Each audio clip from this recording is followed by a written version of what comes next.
Hello and welcome to Sons of the Dragon, the Immortal Iron Fist podcast. My name is Connor McKenna. I'm Claire. I'm Lilith. And I'm Phil. And they didn't give out their last names. I wanted us to say, and together we are wild stallions at the end then. I was about to say, hey, it's Marl, but you know. So this is Daredevil 178 that we're covering, but unlike my other Daredevil episodes, this isn't really a Daredevil episode, although it is, but this does have Iron Fist in it, so this will be like a normal episode, not sort of a bonus one. But we do have special guests, so let's start with. So all of these guys are on a Daredevil podcast, but Claire, tell us about your Daredevil podcast, and you know that sort of jazz. I've done 2 Daredevil podcasts because I did one on the TV series as well. Yes. So I did the Defenders podcast, which was covering all the Marvel Netflix shows, which was mainly because I love Daredevil. And you did Iron Fist as well. We did all the shows. We did Iron Fist, Luke Cage, all of them, and we interviewed a load of people from behind the scenes of all the shows, which was really fun. And then I am doing a podcast called Josie's Bar Podcast, and I am introducing my co-host Vicky to Daredevil.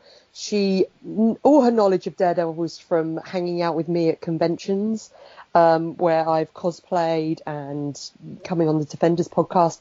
She's a big Hawkeye fan, so we've said we'll do all of Daredevil, and then when we're about 80 and we finish that, we'll start on Hawkeye. Good lord. So we review one issue a week, going in chronological order. We're up to about issue 34, and we also comment on the fashions of the issues. And then we vote at the end whether we would like to put the issue in a vault, throw it out the window, or put it under the bar if it's like okay. And that's how we sort of rate the issues. And it's a lot of fun. And Connor's been on it a load. Yeah. I had to secure that Daredevil 7 spot as soon as it was announced.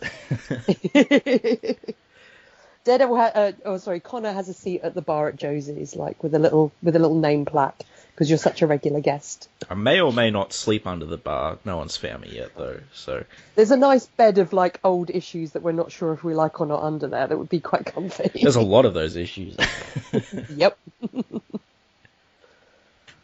All right, and I guess this is Iron Fist podcast. Like, what's your background with like Iron Fist, if any? Daredevil as well. With Iron Fist, I literally only knew the character from his appearances in Daredevil and other things like Defenders. I read, and then I didn't know much about the character before they did the Iron Fist Netflix show. But a mutual friend of ours, Rebecca, is a big Iron Fist fan, so she has sort of taught me quite a bit about the character, and I ended up reading some of the Iron Fist runs. I still don't know a huge ton about the character as much as I do about other ones, but I really, really like the character. It made me really appreciate him. Cool. It's definitely like one of my more favourite Marvel characters now. I always like the street level characters more than like the Avengers and things. Yeah. So I love the characters they picked for the Defenders TV show. I love the character of Iron Fist, I would like to read more issues with him in, but it's just having the time to read comics that aren't my one Daredevil a month. To keep on top of. Yeah, cool. And for listeners wondering where Rebecca is, she's happy to have a day off. And so. Same with Carl, really. I don't think Carl cares about Daredevil anyway. For shame. Don't worry. There's much more shame where Carl's concerned. But all right, Phil or Lilith, you guys can fight over. Who's going to pitch your podcast? I'll do it. You don't say. I mean, our Daredevil podcast, right? We're over on the Capes and Lunatics Sidekicks podcast. We do a couple shows over there. I mean, we talk Batman, we talk Spider-Man, we talk a bunch of stuff. Yeah. And then toward the end of last year, we started reviewing a bunch of Daredevil arcs, and then we came to the conclusion. I mean, we were both talking. We're like, we enjoyed talking Daredevil, so I think this is going to be like a regular thing now. So we've been talking Daredevil over there like every other week, and once a month we've set it up. We're actually talking to D.G. Chichester, who wrote Daredevil for a few years in the 90s, Nice. once a month. So yeah, he's gonna here once a month and talk one of his arcs or issues. That's awesome. He's good. Yeah, that's really cool. Yeah, he's a really nice guy too. That always helps. 10 seconds. Sorry. But I was gonna say, I told you this in the chat. I think I'm trying to remember. I don't know if this issue we're going to talk today. It's one of, if not the first time maybe I've read of Power Man and Iron Fist. Yeah. So. Yeah. Cool. It's a pretty decent showcase of Power Man and Iron Fist.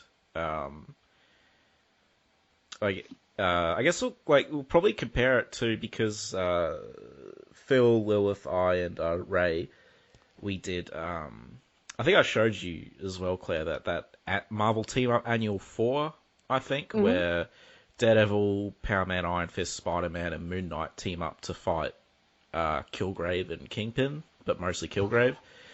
It's not as good as it sounds, but it was written by Frank Miller as well. Mm-hmm. And I guess that's I was comparing it to that when I was reading this. So I guess I'll bring that up a bit later. But yeah, Phil, Lilith, what about I don't actually know how you guys. I'd like to know what you guys think of Iron Fist, but I don't know how you guys got into Daredevil actually. Well, I was gonna say, he's a quintessential kind of character, especially if you like Spider-Man. He's kind of on the peripheral, and that's kind of how I discovered it. It's like, oh, he's kind of in the spandex, and he's a smart aleck, that kind of thing. Yeah. Yeah. He's Spider-Man with a mortgage. I mean, I've been reading Daredevil since 1989. Like Claire, I always seem to gravitate more towards the street level stuff more than some of the. I mean, I'll read Avengers and Fantastic Four and X-Men, but the street level stuff I always seem to enjoy more. Yeah, cool. Yeah, I mean, I think it's been a while, but I got into Daredevil through the Ben Affleck movie. Mm-hmm. Even before No well, before I even saw the director's cut, the bad cut, I got into it. So I started reading comics. Plus, I always knew about Daredevil because, as Lilith said, I was a big Spider-Man reader, and Daredevil's, he's one of the more recurring. He's not as recurring as I want to say the Human Torch or anything, but he's still up there.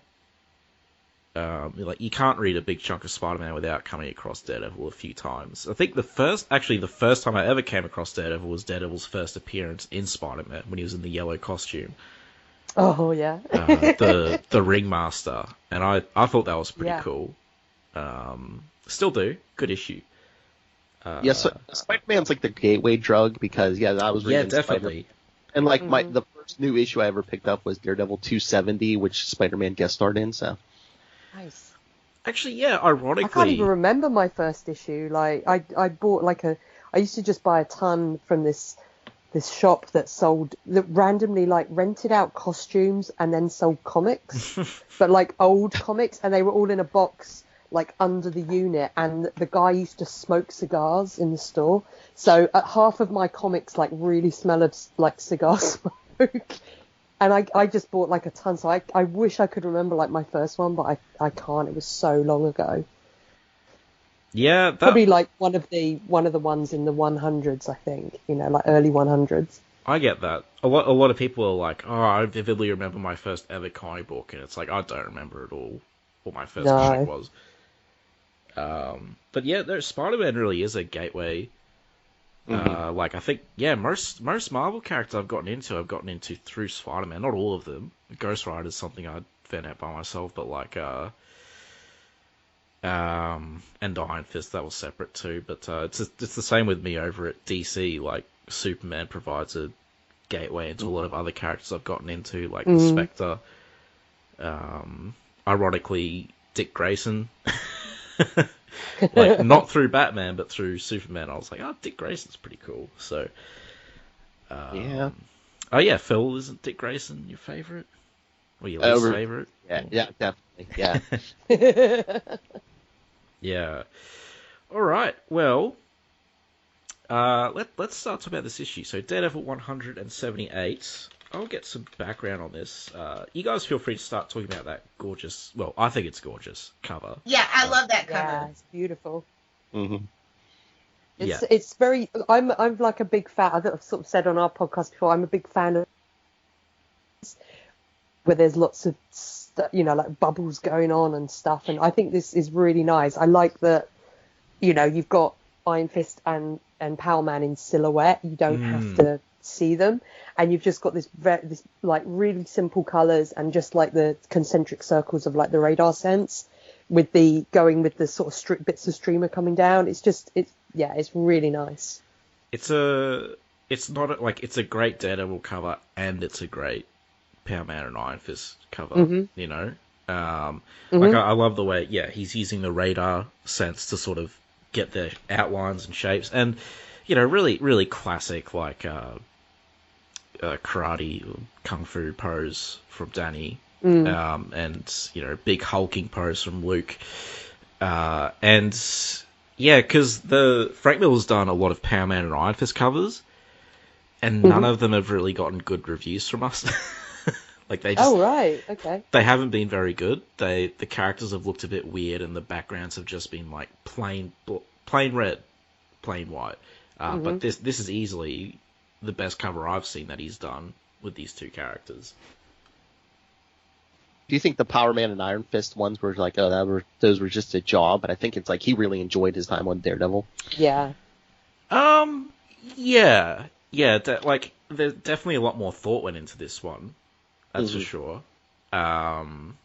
Miller's a weird one, though. I can say that. Understatement. That's an understatement. Yeah. Especially after 1986, yeah. Yeah. Yeah, I mean, even like he's done Superman variants, and they've never really looked right. But that was something he was interested in at the time, so it's weird. But great cover. So the cover artist, shocking, Frank Miller. Writer, Frank Miller. Penciler, Frank Miller. Inker, Klaus Janson. Colorist, Glennis Wine. Letterer, Joe Rosen. And editor, Denny O'Neil. Editor-in-chief, Jim Shooter. So, all big names. So we open with a sequence of Elektra. So, she kills people. She does her thing. I love in this issue we've got it a lot on a lot of the pages. These like on the left hand side of the page, these very very long thin panels. It's like a recurring thing throughout this issue. I really like it. Gives a lot of like height to what's going on. Particularly as in this issue you've got people like falling off of buildings and things. It's weird coming to an issue that has like this kind of craft in it from, like, well, for one, from like that being said, the artwork is the strong point in the issues you're doing, Claire. Like the artwork is, Gene Colan, but I don't think it was quite like with the paneling that sophisticated yet. And no, the artwork's it's good, but it's very standard paneling. It's pretty. Plus, Stanley's bloody boxes and bubbles everywhere are, obscuring a lot of the artwork of Gene Colan. Yeah. And also from Joe Duffy's Power Man and Iron Fist run. The art's fine, but there's a lot of questions about that run, and people who'd be listening know, like, the questions I have. Yeah. I don't know what the hell's going on. Like, it could be a work of absolute passion, or it could be phoning it in, or it could be having a laugh, or it could be all three. I don't know. It drives you nuts. It drives you crazy. It doesn't keep me up at night, but if I did it every week, it would be keeping me up at night. I just don't know.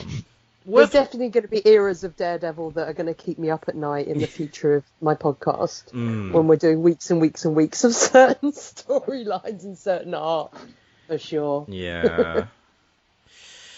But yeah, Elektra, mistress of the deadly art of ninjutsu. Frank Miller really loved his ninjas. And, you know, I really like how the whole fight's good. As you said, the paneling's really good. I love, like, the American flags as well. Mm-hmm.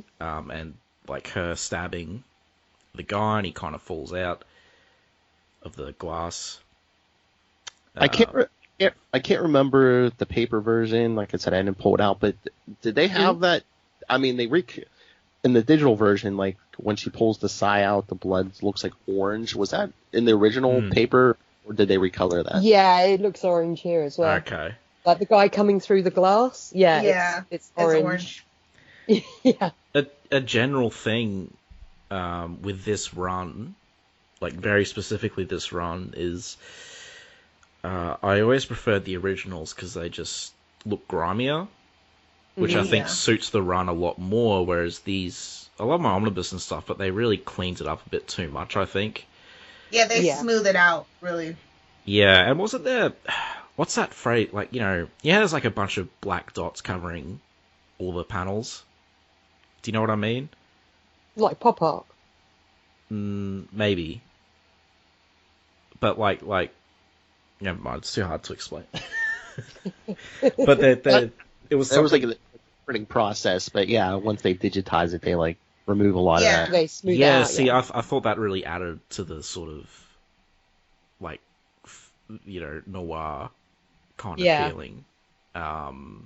Whereas like I got the omnibus and I was reading through it, and I switched to reading online scans of the old issues because I thought they were that much better.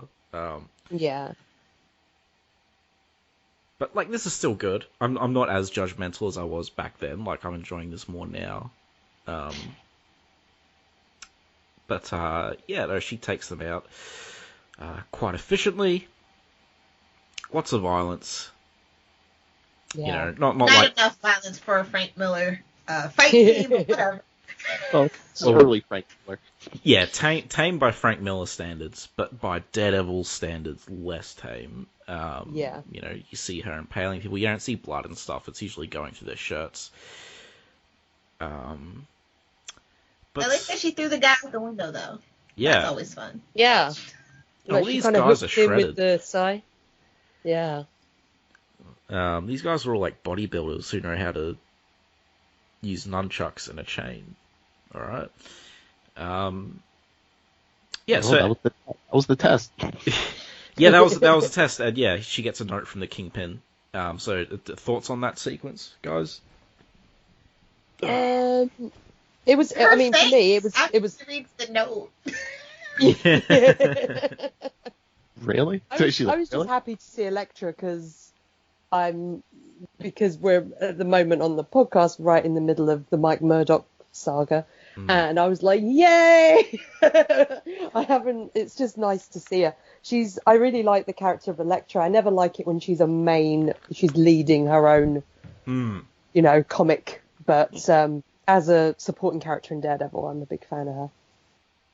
Yeah, I think there's a real thing, like, some characters are better suited to supporting roles. Punisher. Oh, that's a big call. But you know, just because we think they're better suited to supporting roles doesn't mean we hate them. No, I was gonna say with Punisher, I just feel like Punisher should be like a Deadpool. He should just pop up in like other issues. Like I've never been a fan of him as like having his own title, and even like with live action having his own films or series. I just think he should just pop up in other stuff and cause shit and then be on his way. Like the Littlest Hobo, if you guys remember that show. He just pops up and takes part in an adventure with other characters and then disappears again. And I feel like that's kind of the same with Elektra. Yeah. I think it just makes them a bit more interesting. Like Lilith, what do you say? Like he's good when he's written competent in stories, but otherwise it's just like... Yeah, he's bad at his job, mercy bullets and all, and I don't know if that's supposed to be the lovable thing or not. Like I just go back and forth about it with the Punisher. I'm just like, is this intentional or is this bad writing? I don't know. He can't be good at his job because he can like kill a bunch of no-name characters you never know, but it's like he can't like kill the Kingpin or something. Exactly. So it's just like, it's so frustrating. Well, it's one of the reasons. Like with both like him and Elektra, that I just feel like there's only so many things that are ever done with them where it's like, oh, we're not going to kill people anymore. Oh no, yes we are. And it just feels like it's just that kind of over and over again, which is why I think I prefer them as supporting characters. Well, that's, sorry, Connor. No, that's all good. It's just that's why I like Punisher Max so much. Mm-hmm. Yeah. Because it doesn't have that problem of, like all of being part of the Marvel universe. Yeah. So you have all these major characters, these major mobsters, and Frank can actually make impact in what he's doing. And... Well, yeah, that's probably the best Punisher stories are the out of continuity ones because he can do whatever he wants. Yeah, like they're really great stuff. I haven't read them in 10 years. And a lot of people don't give them nuance when they write them too. I think is the big idea. So I think a lot of the people's favorite stories are when he's actually is competent and he has nuance and he's actually a person and not just like a killing machine who's bad at his job with no depth. Absolutely. Like when Kingpin pulls the rug out from under him, literally pulls the rug out from under him and knocks him out. I mean, if John Bernthal turned up at the end of Avengers Endgame and shot Thanos in the head and said, I went for the head, I would have cheered because that would have been awesome. I would have gone ballistic. I would have started flipping chairs and joy. I'd be like, yeah, Punisher, and I'd freak out all the kids. Yeah. Speaking of Kingpin.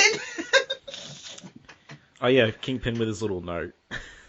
Yeah, Kingpin's little love note. And so we get the Who opening. does he think he is? He's got such a punchable face. I love the artwork on Kingpin always. Yeah, he's got great. A punchable face. Very visceral reaction every single time for me. He's not a likable person, which is good because he's a bit... Like, one of the villains nobody's ever except for Vincent D'Onofrio playing the character, but like in the comic books, you never really hear people, oh yeah, Kingpin's my favorite though. No, you hate him. Yeah. You don't need a backstory. No, we hate him. He's a smarmy. Oh, sorry, go on. No, I was gonna say he's just like a smarmy rich man. You made to hate him. Yeah. I remember when I was young and I was reading, I think Spider-Man. He popped up in Spider-Man, and the Kingpin is like, "Oh, you think I'm fat, but it's all muscle." And I was like, "Whoa." Yes, we had that same reaction. You're like, okay. Well, he's actually a powerhouse. Yeah, I like the fact that we get just before Kingpin comes into the comics, like when it first starts with Elektra, it's her talking about how much she hates New York, and then the next page is Daredevil talking about how much he loves New York. I thought that was really cool. I didn't catch that.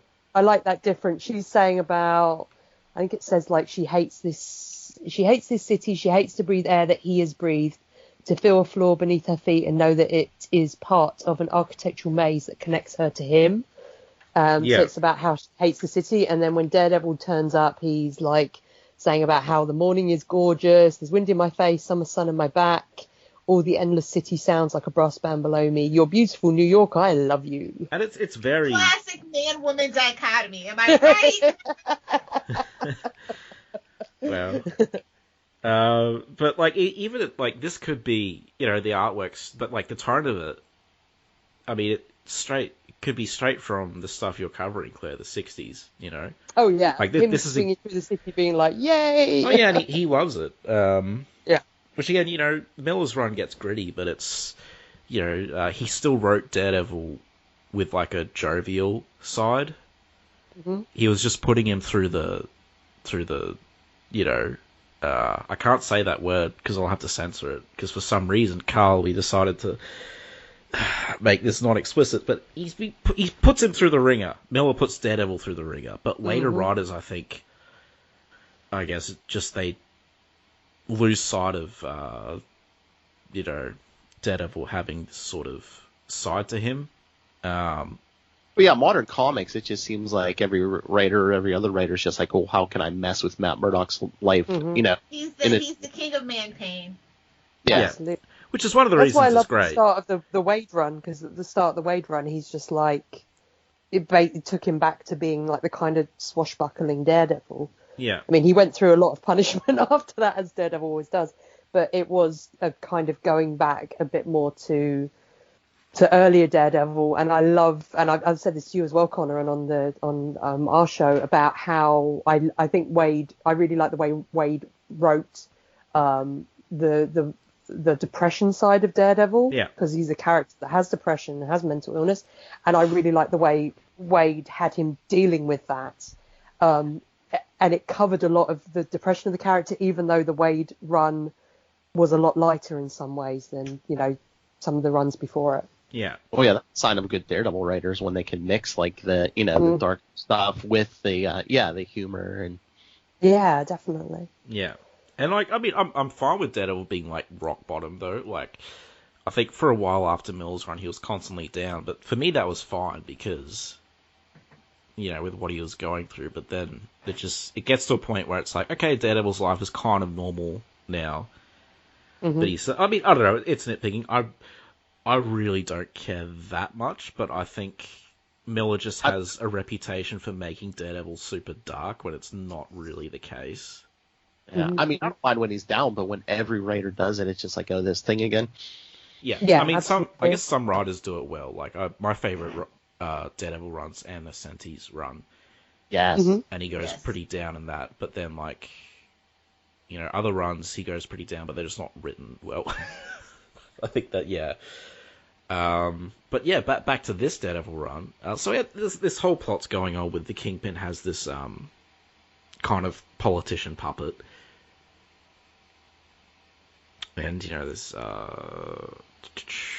he's suing the Daily Bugle, who are being represented. I mean, Jonah deserves it. I'm okay with that. Oh, yeah, absolutely. But they're being represented by Nelson and Murdoch. They don't stand a chance. But there is a blackmailer involved, young Sheldon, not the TV show. What if it was? So, yeah, they're trying to deal with this blackmail, and Daredevil over. No, he doesn't. Sorry, guys. I don't know how I'm getting this wrong since I just read it. It's fine.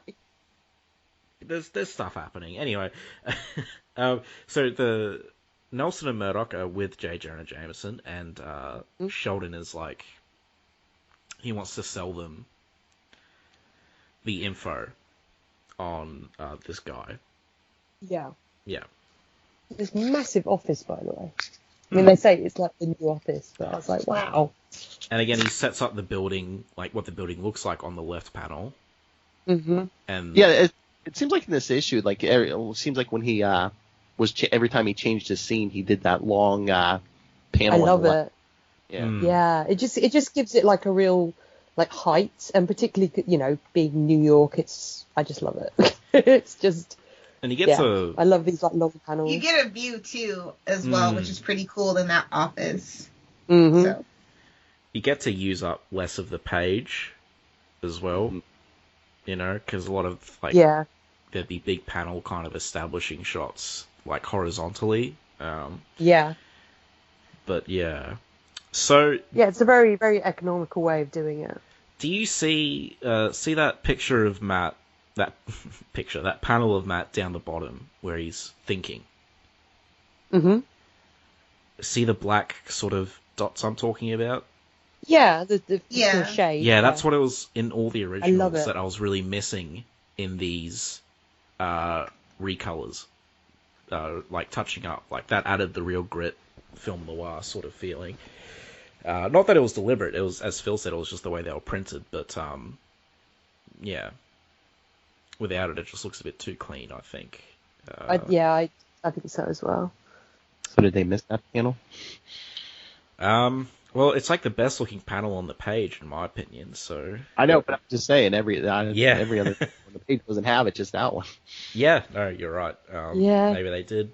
I think sometimes what happens when they're doing the redigitizing process is that they will have like people. You're supposed to like look at it and determine what best works for the panel, so you keep true to the original spirit of it. Yeah. But I think a lot of people just smooth everything out just in general without thinking in context. Yeah.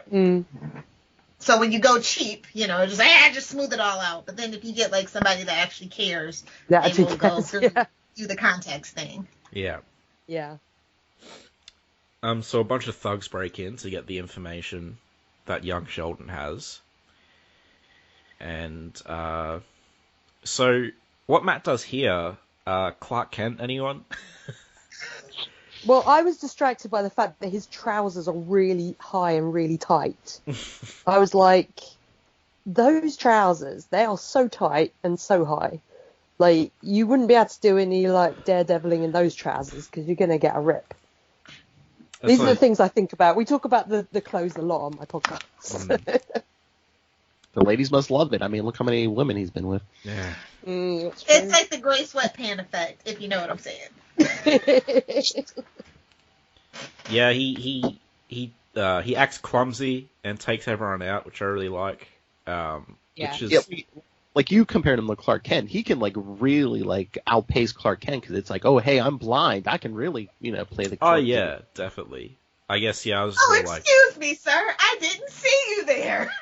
I think you were commenting on that in the recent issue, weren't you, Connor? Where where he Matt drops out stumbles in the office and Foggy's tied up on the floor.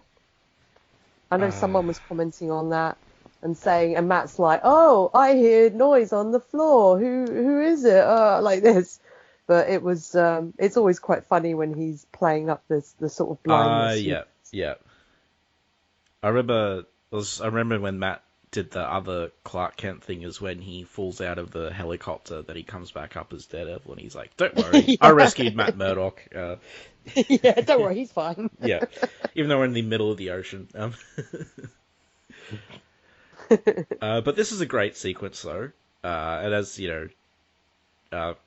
Phil, as you said, he can cause some mayhem. He can be like a blind man just going berserk. I've lost any sense of where I am and just crash into everyone. Like, I'm not used to where this is. Boom, bang.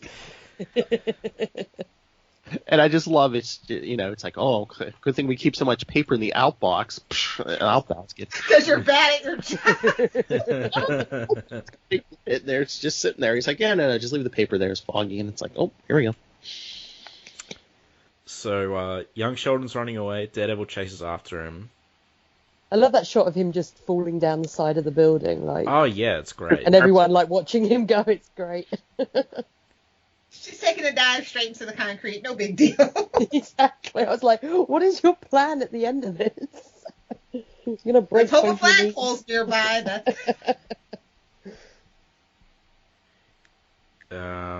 Yeah.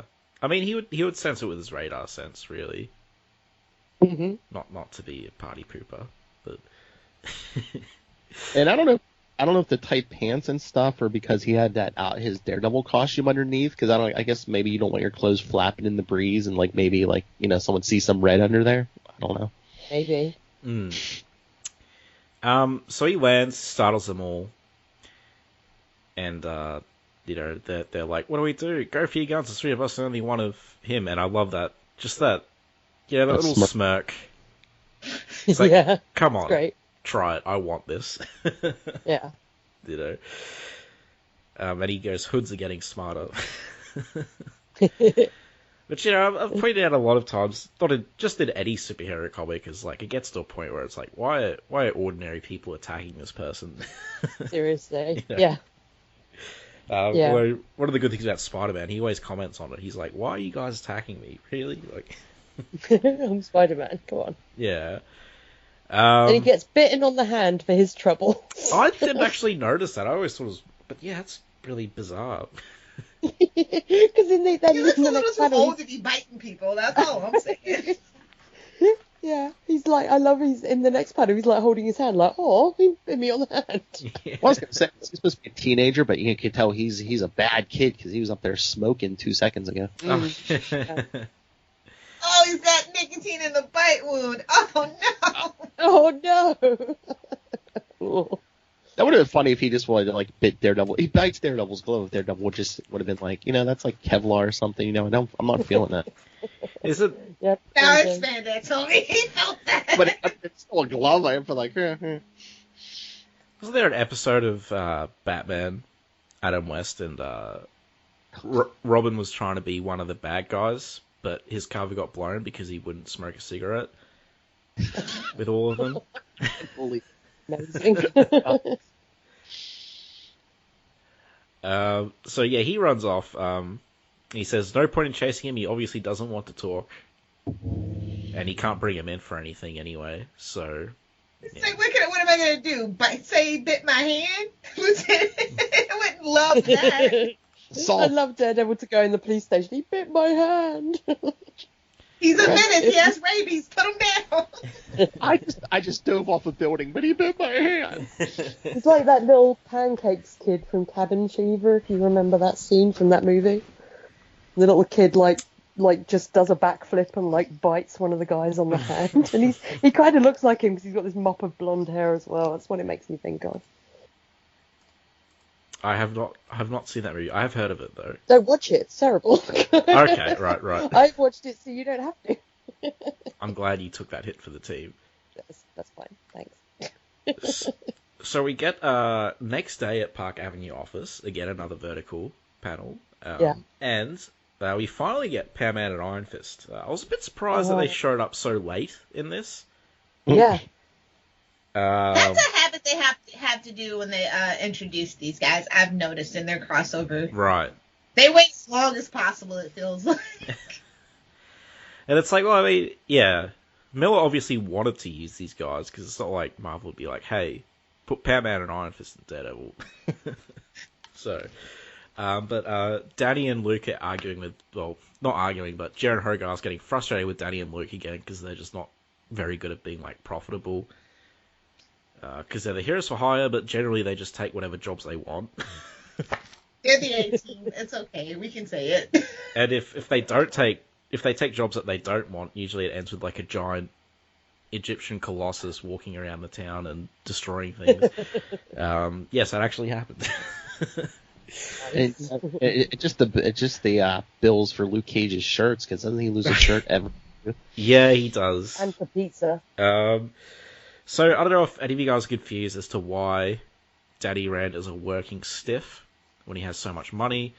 It's because he wants to earn his own living because Luke Cage kept calling him rich, essentially. He's going on the old Hal Jordan, the old Hal Jordan diet. Yeah. But I don't know what what the common people are going through, buddy. It's also kind of like, hey, Daddy, you haven't been rich before either, though. Why don't you just enjoy being rich for a bit? Yeah. You've been broke in the mountains for the past 10 years. But anyway, so they're both eating pizza, which is pretty cool. Yeah. They're drawn Miller style, but they're a lot less detailed than they are in their own comic, with Kerry Gamble drawing them. Like Iron Fist's Dragon brand is much more detail. Like, it just doesn't look good here compared to that. It kind of looks like a swan. Yeah, it doesn't even look like his Dragon brand. But it looks like a giraffe in the ocean, to be honest. Loch Ness Monster, maybe. I don't know. Yeah, we found it. I'm surprised they're sharing. Like, Luke seems like the type of guy who'd just have a pizza to himself. Yeah. That being said, I'm thinking of Australian pizzas. This is American pies. Huge, oversized. Yes, I know. Oh, yeah, I wasn't going to make a joke, believe it or not. I love that Foggy is immediately wanting this pizza. Yeah, he's like, ooh, anchovies, pepperoni, Lord grant me strength. So, you know, so yeah, like, we're working on a dangerous case and my blind partner, he's his bodyguard, and Luke's like, no. Like it's boring. So boring. And that's a complaint he says a lot. He hates bodyguarding. And Danny's like, come on, they make, more in one divorce case than we make in a year. So Danny convinces Luke to do it, but Luke's like, tell you what, let me have that last slice of pie and we'll do it. But Foggy eats it. And I love it. Danny's just kind of looking at Foggy, not impressed. Luke looks genuinely sad. He's like, gone, it's gone. So I think Iron Fist's costume, proportion-wise, looks good. I think the collar's the right length. Mm-hmm. It's not too big. It's not too small. It's not an ice cream cone. Luke looks a bit small though, compared to as in he's usually bigger than Danny, substantially. But generally, I'm fine with the art with them. It's fine is the word I would use. But compared to Matt, so far, but that makes sense. Frank Millers had heaps of experience drawing Matt Murdock, so we get that night. And Foggy and Nelson, I love that shot of the one light on. Mm-hmm. Window, yeah. Yeah, it's so nice. Lights are on and somebody's actually home. And a couple of these panels have those little black dots I keep talking about. Yay. And just adds so much to it. I love it. But yeah, so I think this is like an ambush from Matt, essentially. Or if it's not an ambush, actually reading Braille, which is cool. Yeah. Yeah, he's trying to work. He's trying to get a confession out of these guys because, who said? Oh yeah, who else? The Kingpin, Because he can usually just read the ink, really. He's playing it up for the schmucks, Yeah. Oh yeah. But he's not playing it up in the 60s sense where he's like, I'm so blind. Hello, is someone there? Foggy, where are you? For the love of God, Matt, he's tied up on the ground. I hear a noise on the ground. It sounds like someone has fallen down and can't get out. Oh, hello, is someone there? It's so funny. It's madness. Absolute madness. But, so these crooks come in, playing right into Matt's hands. He even has a little, Emperor Palpatine kind of pose, where it's all going. Yeah, with steepling his fingers. Yeah. And then... Yes, keep confessing, yes. The Three Musketeers come in. Foggy saw about how he bought Luke another pie, and Luke still seems to be mad. Yeah. And then the goons raise their guns, and I love this shirt rip. It's so cool. Yeah, it's great. Great. Even though it doesn't make heaps of sense. So Danny he's either really quick at putting his mask on, or it was already on. Who knows? Danny and Luke are notoriously bad at disguising themselves, by the way, in their own comic. It's hilarious. But really cool action here. I love that panel of Danny doing the first kick. Oh, where the guys shoot. It's so nice. Some wonky it's colors. It's so kung fu movie. It's funny. It's like, oh, this is his introduction. He is Iron Fist. Thwap! Yeah, it's great. And if any man is master of the martial arts, it is he. Hey, remember that Marvel? Like, hold my beer. Because Marvel keeps going on about how Shang-Chi's the greatest fighter. It's like, well, he hasn't actually beaten Iron Fist, by the way. So, anyway. Get ready to be disappointed if they ever meet. Sorry to break it to you, Connor. Oh yeah, no, they're in the MCU at least. I was going to say this week he's the greatest. He has a movie coming. Oh, absolutely, yeah. If they ever meet, Danny's going down because they're pimping out Shang-Chi. I'm still hoping we might get that Chinese market, buddy. I'm sorry. Yeah, Hey, Connor, I'm still hoping the Shang-Chi movie's going to be like a backdoor pilot for introducing a lot of these characters to the MCU. Come on. Please. Just have mentions. Just have mentions of them. I want Fat Cobra to body slam Shang-Chi. But cool I just want Khalid Wing there. Cool introduction for Iron Fist. And then poor Luke. It's just like, yeah, his partner doesn't have any finesse, but he doesn't need it. He's bulletproof. I like that intro. I think it's great. Yeah. Because it sums up their dynamic perfectly. Like, Luke don't care. He's like, yeah, whatever. But interestingly, we get no actual Iron Fist in this issue. Yes. Which I don't mind. Like, for me, that's fine. Like, just Iron Fist is a super good martial artist. That's, there's no real instance where he needs to use it anyway. So, but Luke punches that dude in the head. Yeah, that guy's dead. He had to pull that punch, or the guy's face would just be, concave. He had half them or something. Now, had this been Frank Miller, even a couple more issues down the road, that guy's face would have been exploded all over the page. Let's get Cage, Holy Terror. But like his fist is the size of his head. Yeah. He just snaps the shotgun with one hand, which is cool. Yeah. So Matt's cranky because the tape got busted that he was using for his hair's cranky as well, Connor. Yes, yeah, he's very disheveled from that whole thing. And Luke is just thinking, this uppity lawyer. Yeah. I like Danny shushing him. He's just like, shh. Pretty much, yeah. Finger up. Daddy, as usual, acting as the sort of Luke, calm down.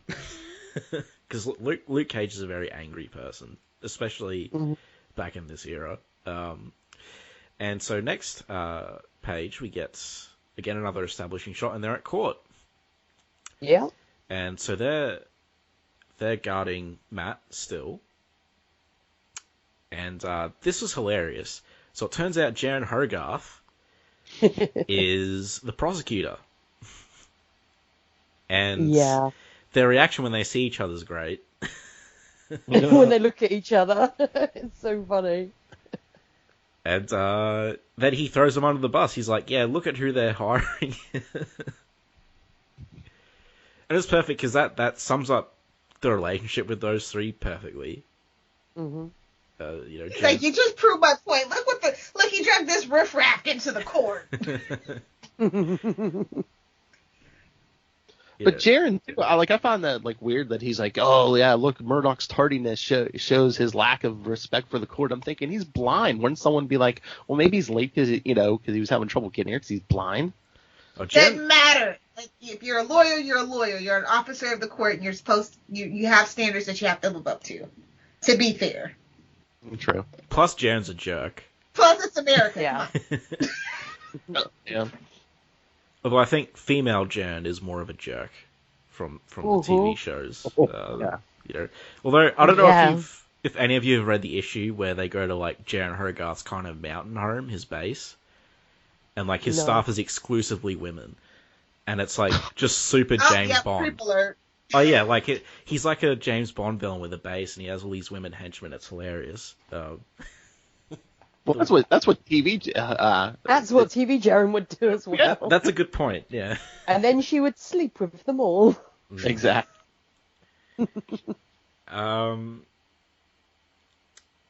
So Matt's disgruntled. He keeps can you guys go away, please? Find someone else to protect. He thinks they're quite the nuisance. No one they're both hired to protect him, but none of them want to be there. Yeah, I love it. They're all so cranky. Yeah. So it's basically like Foggy's done this against Matt's will. He's like, oh yeah, here's your protection.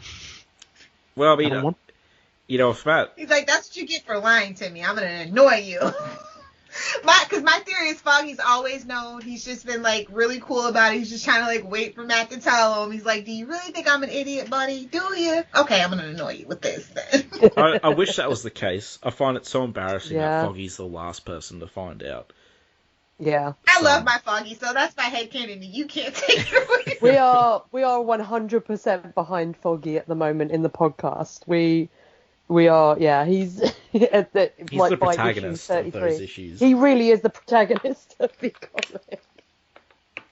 Well, they wrote him as like the bumbling idiot for such a long time, and now it's like he was the only thing holding that law firm together.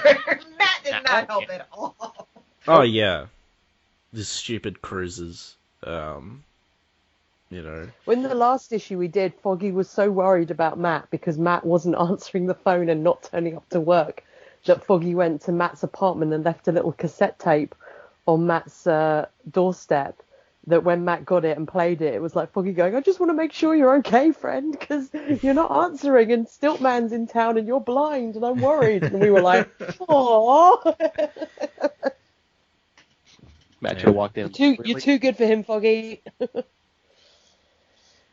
I love the daring elevator escape, though. I like that very much. I thought that was a very cool action sequence, especially because with the way the panels are drawn. With the height differences and stuff, I thought that was very cool. Oh, it's great. And I love the panel of Daredevil's radar sense. It feels so 60s when Miller does the radar sense, and I really love the kind of retro feeling that it has blended with this sort of comic, It just makes me warm and fuzzy inside. I just love like Danny and Foggy at first were like, "Oh crap, we just let him fall to his death." We still get paid, right? Cool. Never mind then. Yeah, poor Daddy and Luke. They're just kind of like getting strung along for this ride, Then they don't see the body, so they're like, "Oh, that can only mean one thing. He's been kidnapped." I mean, to be fair, why would they think that he's... it's like with Foggy before. It's like Matt's cranky that they got hired, but it's like, well, you're a blind guy, and the hired killers are out after you. Foggy's just trying to protect your interests. If you would have just told him. Yeah. Exactly. You know what we get around this, Matt? Just be honest with Foggy. Yeah, you can tell every woman you meet. Yeah. Burn. It's like... I think Black Widow's the only one who found out. But everyone else... If it had been like 2 more issues, you know what I mean? He would have told her. Yeah, totally. So later at the campaign headquarters of Randolph Winston, don't know how to pronounce that name. Yeah, I don't know either. Shara? This is hilarious though. So again, awesome little side panel there, like a bird's eye view of the city and that skyscraper. But Danny and Luke have just walked into this dude's building and just beaten the crap out of everyone, which is their style. They're not subtle. They're like, Matt Murdock's been kidnapped. You must have done it. And then, do you think that was a shout out to CJ Cheryoff? She's like a fiction writer. I have no idea. I don't know. Maybe. She seems to write the kind of... She's like a Hugo Award winner. She seems like the kind of writer that Frank Miller would be into. So I'm just gonna... That's my headcanon. Don't mind. Oh, nice. But I mean, of course, Danny and Luke bust in here and beat everyone up. Remember, they're 2 strong-arm mercenaries. Yeah. And this is Danny's idea, apparently. He just wants to see Luke go off. Like, Danny is an instigator. You can't tell me different. He's hyping up like, yeah. Actually, it's funny because Luke is the one who suggests taking to the streets a lot as well and interrogating people. I guess Danny's still doing it Kunlun style, where you just, open the door with a flying kick and then talk to whoever's left standing. Yeah. But the guy's like, look, you have no proof. You just came in, get out, or I'll have you up on charges. So they just leave. And I think Daredevil's watching the whole thing. Yeah, he's watching it through like the vent or something. Yeah, it's great. Yeah. Like I love that panel as well. Oh, it's a really good panel, that one. Yeah. I love the colours in it. It's beautiful. He draws... Again, it makes sense, but he draws Matt/Daredevil so much better than Power Man and Iron Fist. Oh, yeah. Well, to be fair, it's Daredevil's books. Oh, no, absolutely. I'm just saying there's a contrast there. And it makes sense that there is. But And that's just kind of like one of those things, especially from like earlier comic book eras. It's like, you know who the main character is by who's drawn the best. Yeah.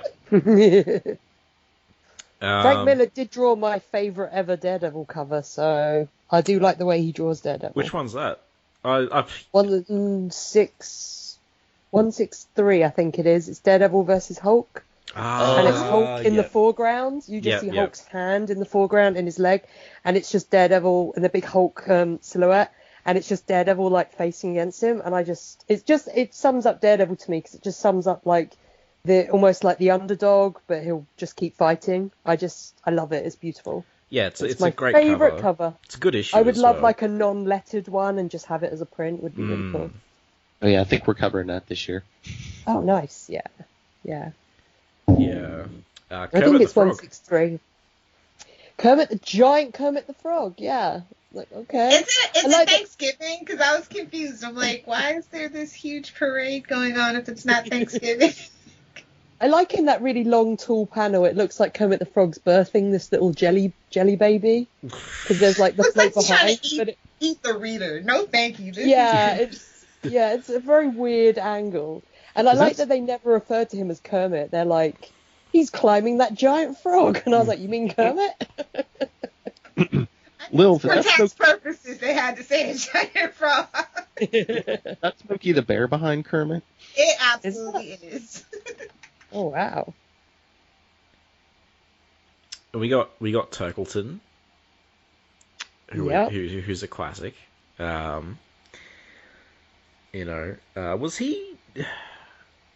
he a Miller creation? I'm pretty sure he was, but I think he was. Yeah. Yeah, I don't think he showed up. Yeah. He's like the main source of comic relief in. Yeah, he's great. Miller's run, and Luke. Luke always won for the ladies. Oh yeah, because the woman's like, "Are you?" And Luke's like, "Yeah." And some guy's asking, "Are you?" And he's like, "No." Yeah, Daddy's like, "I was front, Luke." And he Matt's first also appeared there. in number 69, so he wasn't. He was created by Roy Thomas and Gene Colan. Oh, okay. Yeah. I thought it was Frank Miller as well. Ooh, Roy Thomas takes over. That's right. Mm-hmm. Good. I like I enjoyed 70s Daredevil. Mm. Even with was it Stuntman, Stunt Rider, Stunt Master? Yeah. Yeah. I even enjoyed his issues. But yeah. I love a bit of Turk. I love whenever. Yeah, he's great. Yeah. I think the Turk moment I remember the most has everyone here read Born Again? I'm assuming yes. Mm-hmm. Yeah. Yeah. Yeah, it's when Turk dresses as Santa and stabs Matt. Yeah. It's like, whoa. Well, I mean, Rob Morgan, who played Turk in the Netflix shows, like he was in all of them. He'd said like he loved playing Turk like so much, and he read like all the issues and stuff. And he said that there was like certain things that he really wanted to happen in the show, and I think he mentioned that was one of them. That would have been pretty great. He also wanted to steal Stiltman's legs and wear those and get thrown through Josie's bar window. Even Stiltman himself would have been pretty good. Yeah, we just get that little cameo of the stilts in the background of Creator's work. Which is more than you'd think we'd get. Yeah, you wouldn't think you would get any of Stiltman. Yeah. So this is pretty funny. So they're all there watching. Matt's there. And the politician, I'm just going to call him that, he's handing out bags of jelly beans.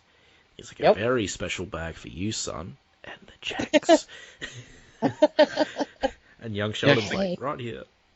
I guess Sheldon asked for, what is it, diamonds or something? Yeah, and this freaking kid, like... I know, a stinker. Like... We didn't talk about the fact that, when Iron Man and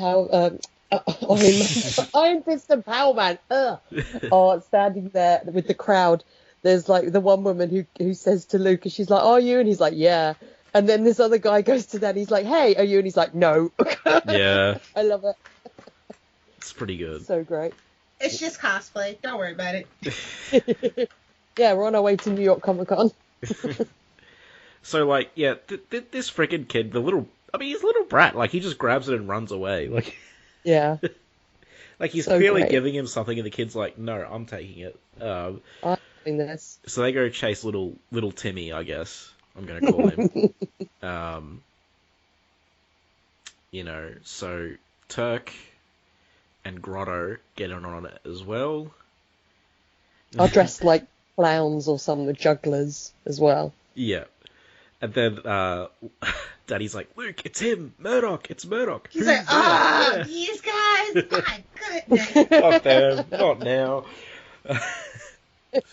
So they start chasing him, and then Daredevil pops out. This is where he does like a Clark Kent, you know. Don't worry about that, Murdoch. He's safe. You can go now. Scoot, scream. Yeah. He's like, I mean, Matt Murdock just stumbled into that alley, and then Daredevil popped out, and he's like, Murdoch's safe. Like, safe from what? He's like, something's fishy. I put him in that dumpster over there. He's perfectly safe. Yeah, Iron Fist is like, this story doesn't quite add up. Well, yeah, Dave tries to stop him and say, I want to know what's going on. Really gorgeous sequence. It's so. Oh, the confetti makes it even just chef's kiss. I like that. The confetti, you know what the confetti reminds me of? Lilith, the confetti reminds me of that. I think it's issue number 2 of Wade's run, where Captain America and Daredevil have a fight, and Captain America has like a cannon that shoots like this confetti to try and confuse Daredevil's senses, which is really cool. But it just reminds me of that. But it just makes me laugh because I will never get over the fact that Captain America owns a confetti cannon, because me and my friend always joke that he rents it out for weddings, you know, so he'll just be there and be shooting confetti. I mean, he was the entertainment, you know, Absolutely. Before he became actual Captain America, so like in my head that makes sense.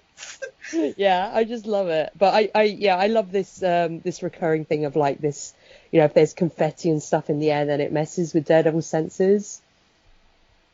Well, I guess it's like too many like little things to focus on. Yeah, like so I think rain and snow do the same thing too. Yeah. Like real radar. Yeah. So they have not really a fight, like a half fight. I know. I like when Matt's like, oh no, Danny's like, very nice. What do you call that move? And Matt says, ducking. Burn. Daddy's like highly traditional when it works. I mean, it you know, I see where Daddy's coming from, because like Daredevil's very unorthodox. Like he's kind of like he's a street eel. Rumper, baby. Yeah. But he reminds me of like an eel. Like he's very sort of slippery and flexible in his fighting. Like he just looks like that there. Whereas Danny's sort of doing the more traditional punches and stuff. But I think my favorite one is like the initial one where Danny lands in front of him. I think that's great. So is Matt Murdock supposed to be older than him, or is he just saying that to like belittle him? He's like, back off, son.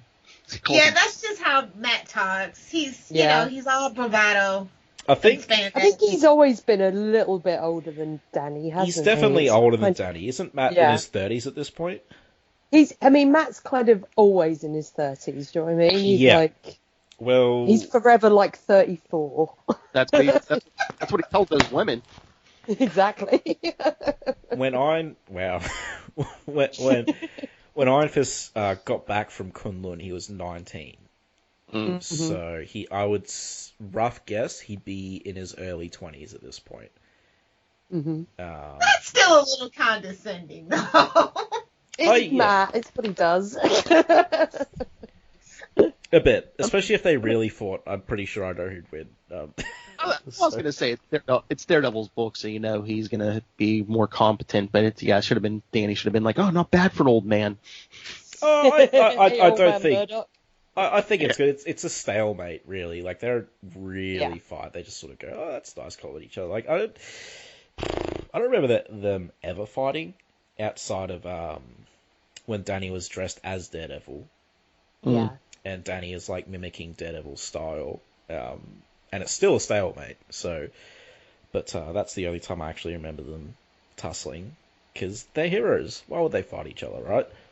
They're besties. Yeah. And then meanwhile, that kid swallowed the jewels. Oh my god, this kid! Gosh, it's prison purse now for sure. I broke my tooth, Ma. He's like that stupid kid in Superman 2 that goes down Niagara Falls. He even looks like him too.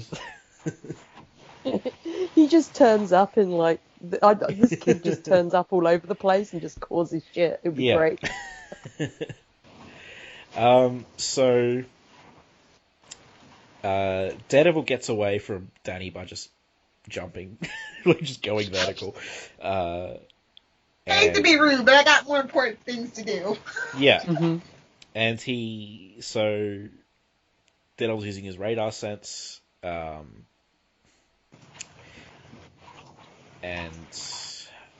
I'm losing track. How did Sheldon... He was on the ground. Oh, he's climbing the frog. Yeah, he's climbing up that giant frog. Yeah. He jumps on foot, and then starts climbing up. And then he's like, I'm falling, I'm going to die. Then Luke catches him, and he's like, about time I got something to do. Which, just felt... Shade! Fourth wall to me.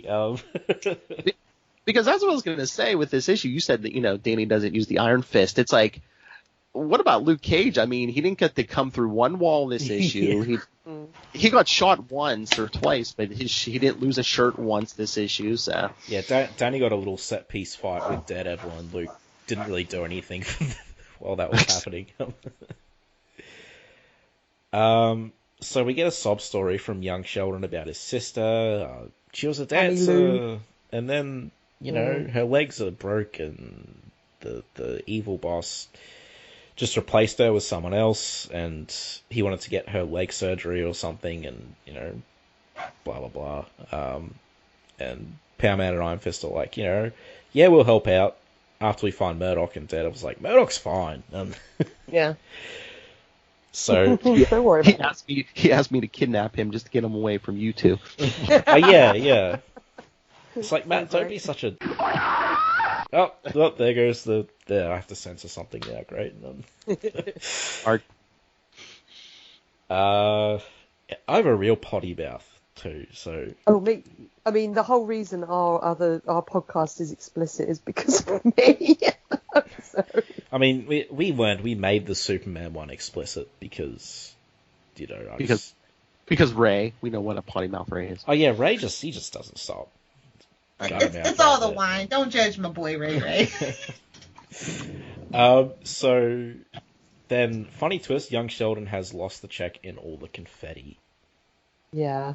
I love when he just looks up and they're just like, oh, man. Daredevil's just face palming. And then we get the epilogue of the issue. Similar to the first thing. So there are these night guards just doing their job. They get brutally murdered. Poor Mick. Well, that's what you get for telling that story. You deserve everything you're gonna get. Class I A love the murder way this case. is drawn. Yeah, he did want to make them unlikable before they all got ganked. And again, another establishing shot. I'd be remiss to miss that panel on the left, because we pointed out everyone. That's Fisk Tower, I'm pretty sure, or a midtown skyscraper. But yeah, so Elektra takes them all out. Cigarettes falling everywhere. I love the bit of where the cigarettes just, he's smoking and then like you see the noise of like the sigh and then the cigarette drops. I love that. It's great. Yeah.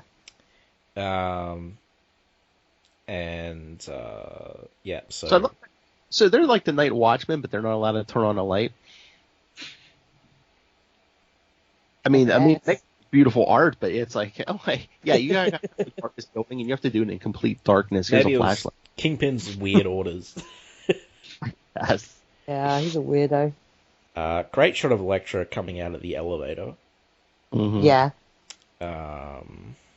And the Kingpin's there in his little cube thing. Cubicle. So dramatic. with his giant cigar. It's very dramatic, yeah. You know, not quite Darkseid on a purple chair dramatic, but still dramatic. He looks great though, and Elektra looks great. The artwork is great, and he's like, we have much to discuss because he wants to hire her. So, yeah, if you want, that'll end well. Yeah, no, if you want to find out what happens in that Daredevil arc, just go read Frank Miller's run. Yeah. But, yeah, so that's the issue. One of the few team-ups with Iron Fist and Daredevil. I think even Power Man has more team-ups with Daredevil, really. That cage match comes to mind. Yeah. But I would say after the Netflix show, we would have gotten more team-ups with Daredevil and Iron Fist, because they were more related in the shows, but since the shows got they sort cancelled, of set Matt up as his mentor as well, which I really liked. Yeah. Know.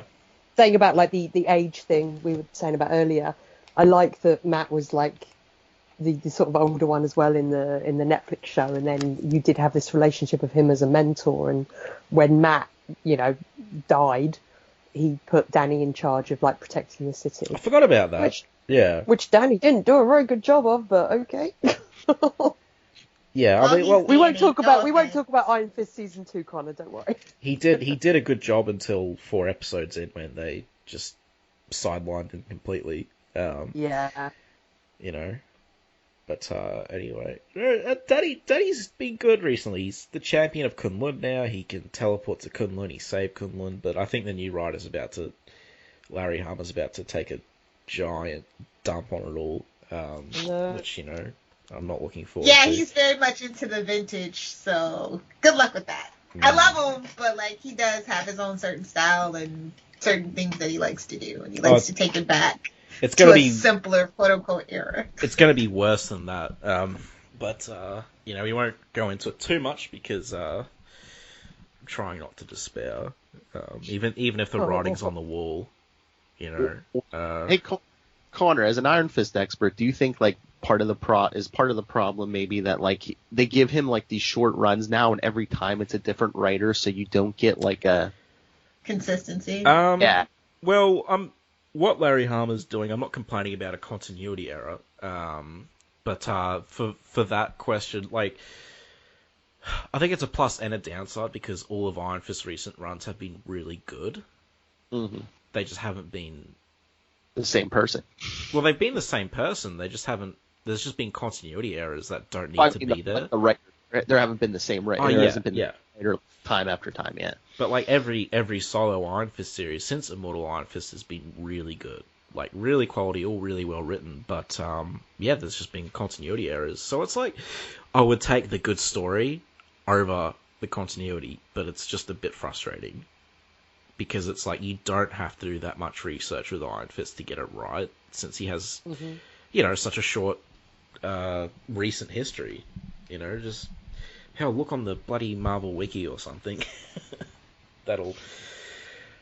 But yeah, I mean, the current run seems mostly consistent continuity wise. It's just the previews for the last issue are looking like really worrying. So, yeah. But hopefully it'll all turn out to be good, even though it won't, because I'll just be lying to myself. But, yeah. It's just, it's awful, because I'm waiting for like 3 months, because it comes out monthly, so. But anyway, back to this issue. Yeah, so I guess it's... Can I do, in honour of Josie's bar, can I do a boot and a toot? Oh, absolutely. So, you know, in Josie's bar, every issue we boot or toot an outfit. And I mean, there's not many to loot at this issue. So I'm going to toot Elektra just because I loved seeing Elektra and I love her classic costume and it was great. And I'm going to boot Grotto and Turk because I don't care. You're in a parade. What are you wearing? What is that collar, Grotto? What is happening? And that's my boot and toot. Thanks, Connor. No, that's fair enough. Also, what is that hat that Turk is wearing? Like, yeah, they get some pretty absurd costumes. Yeah, it's crazy. Like Mardi Gras or something. Yeah. I wish Daredevil and Iron Fist got more team-ups. Me too. It's weird that they don't. They probably have a similar amount of team-ups to Iron Fist and Wolverine.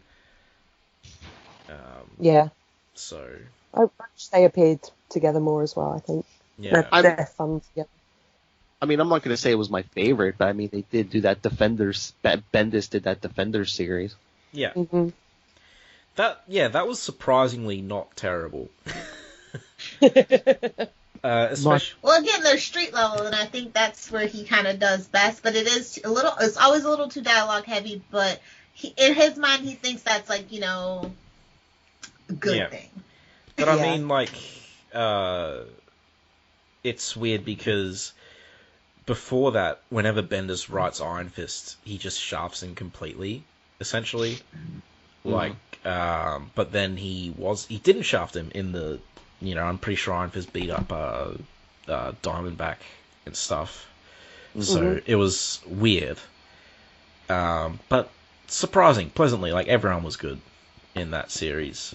But it still feels weird to have Defenders without Doctor Strange. Yeah. Yeah. And like Danny and Luke have both been on the Doctor Strange Defenders team as well. Especially Luke, he was on it quite a bit, I think, back in the day. I had a dream about Doctor Strange the other night. You just reminded me, Tom. Oh. I won't go into what happened, but I'll tell you later because it's very strange. No pun intended. I like this issue. I thought it was good. I loved it. If we were on Josie's bar, this would be going in the vault. Oh, absolutely.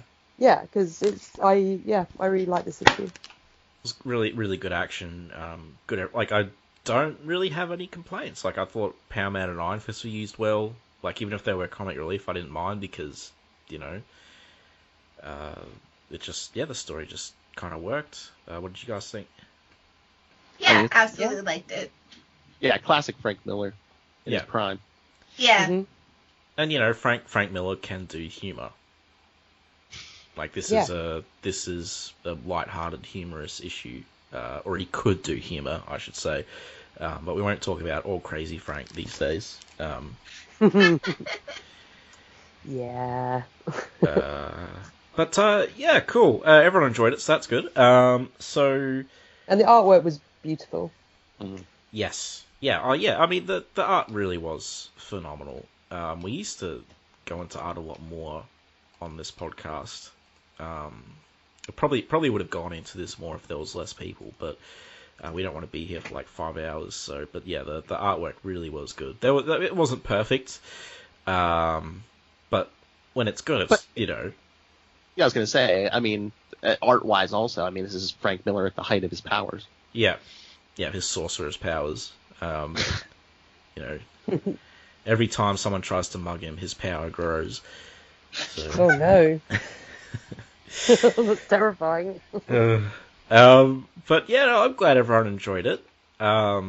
So next on the Iron Fist podcast, we'll be covering Iron Fist Heart of the Dragon Part 4, which has been good so far. Try not to let my despair bring you down, but man, there is despair. And after that, we will be doing Power Man and Iron Fist 76, and then assuming Heart of the Dragon again, but we will be doing Power Man and Iron Fist 77, where Daredevil will appear in that as well. So hopefully everyone here would like to come on again for that one. Definitely. And it'll be really... Yeah, sweet. It'll be it's pretty much from the same year, these two. Like, there's an ad for that at the back of this issue. Luke's leaning on Danny's shoulder and is like, "Hey, Daredevil, I hear you're going to visit our magazine. What for?" And then Danny says, you get kicked out of your own mag, and Daredevil's like, "I guess you'll have to buy Power Man and Iron Fist number 77 to find out." It'll be really interesting to compare them both because they're so close to each other. So I am quite looking forward to that. Guys, if you all want to plug, so Claire, I'll let you go first. Oh, okay, thanks. So Josie's Bar podcast, we record usually once a week. covering Daredevil issues. We're always looking for guests, so if any of your listeners love Daredevil, even if you don't know about Daredevil and just want to talk about a random Daredevil issue with us, then you can contact us. We've got a Facebook group. Website is reactionary-sas.com. All of the podcasts I do with my co-hosts are on there. But yeah, we're on Facebook and Instagram, I think, at Josie's Bar Podcast or Josie's Bar Pod. Thanks, Connor. No worries. Thanks for coming on. And yeah, it was fun. The dynamic duo are over there. If you want to catch me and Lilith, like I said, we talk Daredevil, we talk Spider-Man, we talk Batman, talk a bunch of stuff. We actually have two podcasts, the Capes of Lunatics and the Capes of Lunatics Sidekicks, with us and a group of other people. You can find, we're all over social media, Facebook, Twitter. I mean, there's links at everything we do at Linktree, linktr.ee/capesandlunatics. And please email us, capesandlunatics@gmail.com. We love feedback on all our stuff. Cool. Nice.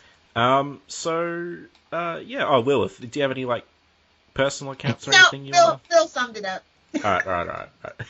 I'll put all this stuff in the show notes as well. And on my end, I just want to remind everyone we do have a Patreon. So we do have a goal. Once we reach a certain goal, I'll be able to get SoundCloud back up again, which means playlists to sort through all these episodes. And if we get lots of money, we can eventually move off Podcast Garden, which is just awful. And also you can find me over on Last Sons of Krypton, a Superman podcast with Ray, Connor, both talking about, biggest character in comics. What more fun can you have? And Rebecca... What, Stiltman? Well, he's the biggest character in comics, right? Yeah, he's quite tall. He could rival Galactus, probably. And Rebecca, you can find... Because she's not here, but I want to plug her other show as well. She co-hosts on a DCAU podcast about every DC animated universe movie. I've been on there a couple of times. It's run by a guy called Alan as well. And that's a lot of fun. They're doing all the animated movies from start to finish.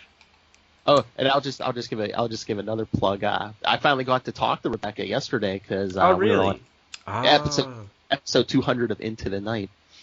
Yes. Yeah. You mean the Moon Knight podcast? The Moon Knight podcast, yes. Yeah. Ray's gotten to episode 200, so make sure you guys, if you're a loony moony, make sure you check that out. It's quite funny because we were, there was a list of, we were playing for loonies and your name came up and a bunch of us were like, oh, the fix is in. Ray and Rebecca both with Connor. The fix is in. I got I think a drunk message from Chad. I'm not quite sure what to make of it, but Ray said I'll find out. Chad. So that's a lot of fun. Check that out as well. I think Ray's been on here because we wanted to do. Ray's been on every podcast on Earth. That's a good point. I say that that's like it's a surprise. We were trying to cover something Iron Fist and Moon Knight, but they don't really have a team up. So we covered Contagion, the last two issues of Contagion, which, I think that Marvel team up annual 4 is the closest we got.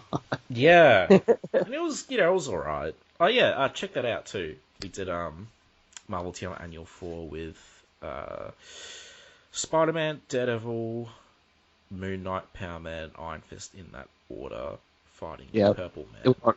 It was up on our podcast. I know Ray put it up on Into the Night, so there's plenty of places to find that. Yeah. Oh, I love Purple Man.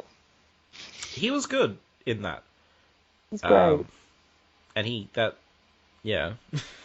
and that German guy. I think I said to you, Connor, on Josie's Bar, Vicky, my co-host, we went to Comic-Con and Vicky dressed as Purple Man, and we spent about 4 hours painting her purple, which was a lot of fun. And then I was Jessica Jones, and we then in the middle of Comic-Con, we got really hungry, so we went the other side of the river in London and went to a chicken place to eat chicken, and was sitting there as Jessica Jones and Purple Man, eating fried chicken and getting a lot of strange looks. It was great. I mean, it's such a nice couple. I don't know why you'd be getting looks. What a lovely couple. Oh, we did. I think we did have a Carol Danvers with us as well, so that was fun. Yeah, I think you could. Ugh, so stuck in my throat. Anyway, so yeah, so until next time, may your pizza become unto like a thing of iron. Peace. May Foggy not eat your last slice of pizza. Yeah, the pie.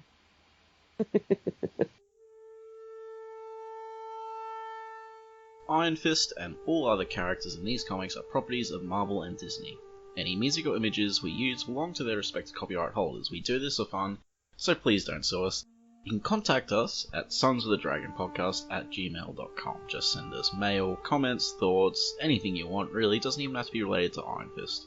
If you don't want it read on the air though, make sure you mention that. You can also find us on Facebook, the Immortal Iron Fist Podcast, Sons of the Dragon. Our Twitter, at Iron Fist Podcast. Our SoundCloud, soundcloud.com/Sons of the Dragon, hyphens where the spaces are. Our YouTube, Connor Carl. Just search Iron Fist Podcast and you'll find us real quick. We are also on iTunes. If you find us there, give us a review and rate us. If it's less than 5 stars, please say why so we can improve the show.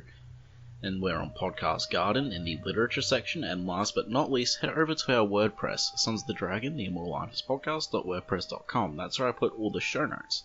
I'd like to thank Thomas Tissot for composing the Iron Fist theme song we use at the start of our Iron Fist episodes on the podcast. I'd also like to thank Peter John Sikosky for composing the Power Man and Iron Fist theme we use at the start of our Power Man and Iron Fist episodes.